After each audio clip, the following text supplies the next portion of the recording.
दोस्तों, अगर मैं आपसे ये कहूँ कि अगर बारिश आ जाए और आपकी बहन बेटी या आप स्वयं बारिश में भीग रहे हो और आंधी तूफान से बचने के लिए आपको नज़र आए कि 4-5 लोग एक बिल्डिंग के अंदर हैं या फिर एक टीन शेड के अंदर हैं या फिर कहीं मकान के अंदर है, दुकान के पास आपको दिख जाएं, तो क्या आप उनका सहारा लेंगे?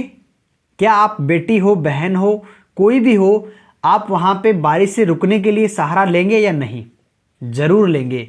इसी प्रकार से एक लड़की 13 वर्ष की बस इसलिए उस निर्माणाधीन बिल्डिंग के अंदर चली जाती है जिसमें कंस्ट्रक्शन का काम चल रहा था, जिस बिल्डिंग का निर्माण हो रहा था वहाँ पे इसलिए रुक जाती है कि आंधी तूफान आ चुका था और बारिश होने लगी थी। उसको लगा कि जैसे ही बारिश रुक जाएगी मैं घर लौट जाऊंगी।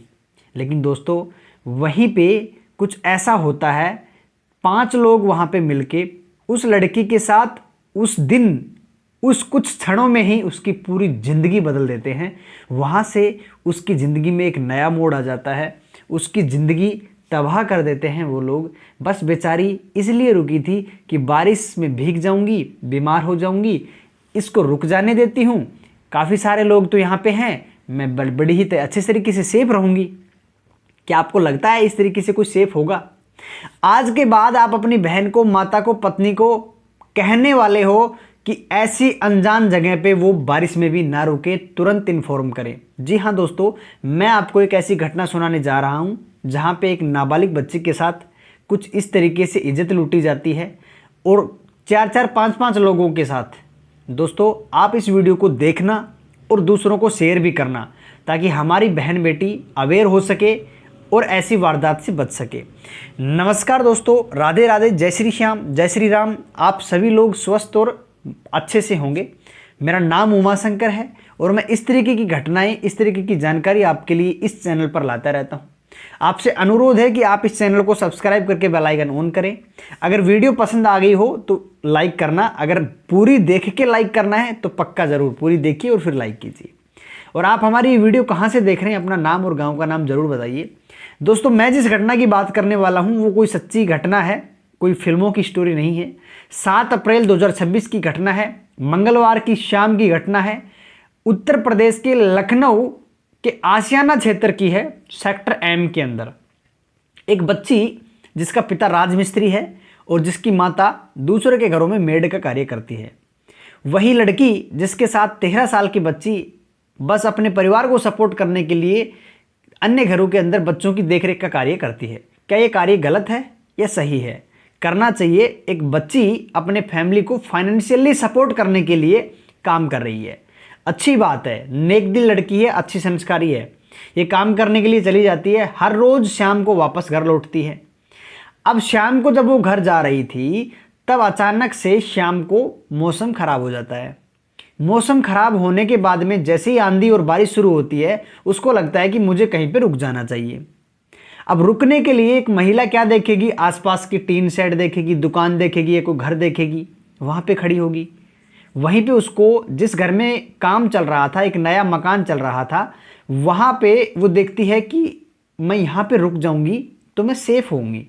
वहाँ पे 4-5 लोग होते हैं, उन लड़कों को देख के, उन लोगों को देख के वो लगती है कि इनके बीच में सेफ हूँ, कौन क्या ही कहेगा, मैं तो सुरक्षित और हूँ, कम से कम यहाँ पे लोग तो हैं। और उसमें से एक व्यक्ति उसका परिचित भी था, परिचित ऐसा कि उसकी गली में उसने कई बार उसको देखा है और वो लड़का भी कई बार उसको देखता रहता था, उसी की मोहल्ले का। तो परिचित है तो उसको लगा कि हाँ परिचित है, कोई दिक्कत नहीं है।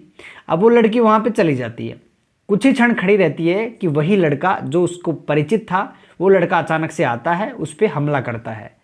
हमला कुछ इस तरीके से, इंटेंशन कुछ ऐसा था कि उसके मन में उसके प्रति दुर्भावना आ जाती है। बारिश का मौसम है, नीयत में खोट है, बच्ची मासूम है, अब उसके साथ क्या ही करेगा वो, आप खुद ही सोच लीजिए। इस घटना के बारे में जो उसने किया होगा वो मैं बयां भी नहीं कर सकता हूं इस वीडियो के अंदर। दोस्तों, वो पकड़ता है उसको और घसीट के अंदर लेके जाता है। वो चीखती चिल्लाती है तो उसके मुंह पे कपड़ा बांध दिया जाता है, उसको मुंह को भींच लिया जाता है। अंदर ले जाके 4 लोग और उसका इंतजार कर रहे थे। सभी लोग मिलकर उसके मुंह में कपड़ा ठूंस देते हैं, रोल बना के, ताकि उसकी आवाज़ ना निकले, क्योंकि अब वो काम करने जा रहे थे जो मतलब एक शर्मसार करने वाला काम है।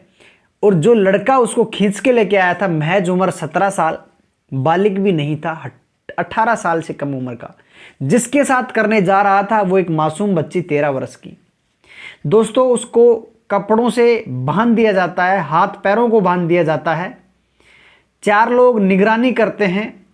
मुख्य आरोपी जिसको बताया जा रहा है वो 17 साल का लड़का उसके साथ अब हैवानियत करना शुरू कर देता है। एक भूखे भेड़िए की तरह उसको नोच नोच कर सारी हदें पार कर देता है और उसकी इज्जत को तार तार कर देता है। ऐसे हैवान व्यक्ति को इस समाज में मुझे नहीं लगता कि 1% भी जगह देनी चाहिए। 17 साल उम्र जिस बच्चे की है, उसके माइंड में इतना कचरा घुस चुका है। उसकी बहन, छोटी बहन के बराबर जो बच्ची थी, उसके साथ इतनी दरिंदगी और हैवानियत करता है कि उसको अधमरा कर देता है। लड़की ने जिस तरीके से बयान दिया, उसके हिसाब से उसने बताया उसको मारा पीटा गया बुरी तरीके से, उसके साथ उन लोगों ने गलत किया। तो दोस्तों, ऐसा वो लोग अंदर अंजाम दे रहे थे। वहाँ पे घर वाले इंतजार कर रहे थे कि वो लड़की आएगी। उनको नहीं पता था अभी तक कि हमारी बेटी के साथ कुछ ऐसा होने वाला है। वो सोच रहे थे कि बारिश होगी, हो सकता है आ जाएगी। बारिश भी रुक गई, अंधेर रात हो गई, लेकिन बच्ची घर नहीं लौटी। माता पिता को चिंता होती है। जहाँ पे काम करने के लिए गई थी वहाँ कॉल लगाते हैं तो पता लगता है कि वहाँ से निकले काफ़ी देर हो चुकी है, बारिश से पहले ही निकल चुकी थी।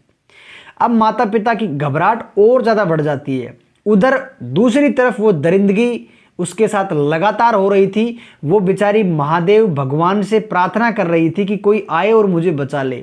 वो चीख नहीं सकती थी क्योंकि उसके मुंह में कपड़े ठूसे गए थे, सिर्फ उसकी आंखों से आंसू बह रहे थे, इसके अलावा कुछ नहीं कर सकती थी वो। उधर माता पिता चिंतित कि अभी तक हमारी बच्ची आई नहीं। वो लोग तुरंत निकलते हैं, कुछ लोग इकट्ठा होते हैं और उसी रास्ते को फॉलो करते हैं जिस रास्ते से वो आती है। देखती है तो रास्ते में एक बिल्डिंग नजर आती है, तो उनको अंदाजा हो गया कि हो सकता है कि बारिश की वजह से इस बिल्डिंग के अंदर वो रुक गई हो। हल्की हल्की कुछ आवाज़ें उसकी सुनते हैं जैसे उस बिल्डिंग के अंदर जाते हैं और देखते हैं तो अंदर पता लगता है कि उनकी बेटी एक अलग नग्न अवस्था में पड़ी मिलती है। कुछ आधे कपड़े हैं, आधे नहीं हैं। सिर्फ और सिर्फ उसकी आंखें और उसके आंसू बयां कर रहे थे कि उसकी दरिंदगी जो हुई है उसके साथ, वो कितने गहरे लेवल की हुई है। उसकी इज्जत को तार तार कर दिया गया था। उसकी बॉडी लैंग्वेज जिस तरीके से सुन्न पड़ी थी, उसको देख के अंदाज़ा लगाया जा सकता था कि उसके साथ ऐसा कुछ कांड हुआ है। घर वाले घबरा जाते हैं और बुरी तरीके से रोने लगते हैं, बिलखने लगते हैं, लेकिन तुरंत उन्होंने सही एक्शन क्या लिया, पुलिस को कॉल किया। पुलिस वहाँ पे आती है और मौकाए वारदात पे पहुँचती है तो देखती है कि जिस तरीके से उस लड़की को वहाँ पे छोड़ दिया गया था अधमरी हालत में। लेकिन आपको एक चीज़ बता दें, वहाँ से जो लोग ये घटना को करने के बाद में वहाँ से जाते नहीं हैं, वहीं पे रुक जाते हैं और ऊपर छुप जाते हैं छत पे, ताकि कोई लोग आए, इसको ये चली जाएगी या फिर उनका क्या मंसूबा रहा होगा कि दोबारा हम इसके साथ कुछ कर लेंगे या फिर हम कूद के भाग जाएंगे, कुछ ना कुछ तो रहा होगा। लेकिन जब पुलिस आती है तो उसको सैंपल उसके कलेक्ट किए जाते हैं। वहीं पे एक हॉस्पिटल, लोकबंधु हॉस्पिटल के अंदर उसको एडमिट कराया जाता है ट्रीटमेंट के लिए, उसको, बच्ची को वहाँ पे, ताकि वो स्वस्थ हो जाए। और अब स्वस्थ तो शरीर हो जाएगा, उसका मन और उसकी बुद्धि के अंदर जो हैवानियत छप गई है, शायद कभी स्वस्थ नहीं हो सकती वो बच्ची। अब पुलिस ने एफआईआर दर्ज कर ली। जिस तरीके से पुलिस ने वहाँ पे देख के बयान बताए, उनको आशंका 100% है कि इसके साथ कुछ गलत हुआ है। रिपोर्ट आनी अभी बाकी है, ये कह नहीं सकते कि उसके साथ पक्का ऐसा हुआ है। बच्ची ने तो बताया है मौखिक रूप से कि उसके साथ गलत हुआ है, किंतु रिपोर्ट के आधार पे ही सबूत माने जाएंगे। जो लोग ऊपर छिपे थे, पुलिस को देख के भागने का प्रयास करते हैं, छत से कूद के भागने का, तो आसपास के लोग और पुलिस वहाँ पे उनको पकड़ लेती है, गिरफ्तार कर लेती है।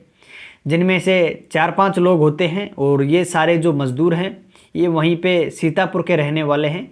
उनसे पूछताछ की जाती है और उनको अरेस्ट कर लिया जाता है। अब चूंकि वो 17 साल का खुद भी है, लेकिन बच्ची 16 साल से भी कम उम्र की है, तो पोक्सो के अधीन जो धारा पोक्सो के जो अधिनियम है भारतीय दंड संहिता उसके अनुसार इसके खिलाफ रिपोर्ट दर्ज की गई है। कुछ धाराएं और भी लगी हैं जिसके हिसाब से न्यायालय द्वारा जो भी इनको सज़ा मुकर्रर की जाएगी वो निश्चित होगी। दोस्तों मैं तो आपसे एक ही चीज़ का अनुरोध कर सकता हूँ, सबसे पहला तो इस वीडियो को ज़्यादा से ज़्यादा शेयर करने का, ताकि हमारी माँ बहन बेटी कोई इस तरीके की संदिग्ध जगह पे ना जाए। और थोड़ा ध्यान रखें अपने, जैसे ही आपको लगे कि मौसम ख़राब हो रहा है, अंधेरा हो सकता है, तुरंत अपने घर वालों को कॉल करें तुरंत, ताकि आप उनको कहीं को बुला सको, या फिर कोई ऐसा गहरा परिचित जो सच में आपको विश्वास हो उसको बुलाइए। नहीं तो सीधे अपने माता पिता भाई बहन के पास कॉल कीजिए, वो आपको लेने आ जाएंगे ताकि आपकी ज़िंदगी सेफ रहे। नंबर 2, आपसे एक अनुरोध हो रहा है कि आप अपनी माताओं बहनों को अवेयर कीजिए ताकि ऐसी घटनाओं से वो बच सकें। इस वीडियो को आप शेयर करें ताकि सब तक पहुंच सके। आवाज़ आप उठाइए इसके खिलाफ। कमेंट में आप ज़्यादा से ज़्यादा अपनी राय दीजिए कि हमें बचने के क्या क्या उपाय हम कर सकते हैं, क्योंकि हर एक माइंड हर एक अलग थॉट है, हर एक अलग आइडिया देगा, तो हमारी कुछ मदद होगी। हम भी आने वाली वीडियो में कवर अप करेंगे। आप बताइए कि अगर इस तरीके से कोई फंस जाता है तो उसको क्या करना चाहिए, और इन लड़कों को क्या सज़ा मिलनी चाहिए जिन्होंने ऐसा काम किया है। सो दोस्तों, मेरा मन और मेरा उद्देश्य सिर्फ इतना था कि मैं आपको अवेयर कर सकूं, हमारी एक बहन की न्याय की आवाज़ उठा सकूं, आप तक जानकारी पहुंचा सकूं। मैंने काम किया। आप इस वीडियो को लाइक करके, चैनल को सब्सक्राइब करके, वीडियो को शेयर करके अपना काम भी पूरा करें। अपनी माताओं बहनों को आज ही आप कह दीजिए मौसम ख़राब है, आगे आने भी वाले समय में भी ख़राब होगा। हमारी माताएं बहनें काम पे जाती हैं, पढ़ाई के लिए जाती हैं, कभी कभी रुक जाती हैं कहीं पे, वहाँ पे 2-4 लोग होते हैं और उन्हीं के मन में खोट आ जाता है तो वो गलत कर देते हैं। तो ऐसी चीज़ों से बचें और घर वालों को तुरंत इन्फॉर्म करें।